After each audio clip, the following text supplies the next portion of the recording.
বাংলাদেশ ও যুক্তরাষ্ট্রের মধ্যে শুল্ক বিষয়ে তৃতীয় দফার আনুষ্ঠানিক আলোচনার প্রথম দিনের বৈঠক শেষ হয়েছে।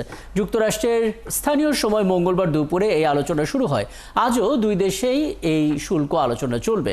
প্রথম দিনের আলোচনায় শুল্ক নিয়ে যুক্তরাষ্ট্রের যে সমস্ত শর্ত ছিল সেগুলো নিষ্পত্তির বিষয়ে আলোচনা হয়েছে বলে গণমাধ্যমকে জানিয়েছেন বাণিজ্য উপদেষ্টা শেখ বশিরউদ্দিন। তবে গেল দুই দফার বৈঠকে যেসব অমীমাংসিত বিষয় ছিল সেগুলোতে একমত হয়েছে দুই দেশ।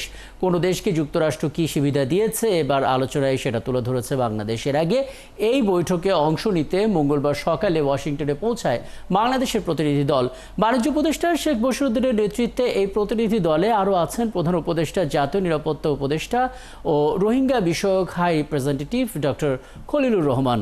বাণিজ্য সচিব মাহবুবুর রহমান আছেন এবং আছেন মন্ত্রণালয়ের অতিরিক্ত সচিব ডক্টর নাজনীন কাউসার চৌধুরী। এছাড়া বিভিন্ন মন্ত্রণালয় ও দপ্তরের কর্মকর্তা ঢাকা থেকে এই বৈঠকে ভার্চুয়ালি অংশ নিয়েছেন।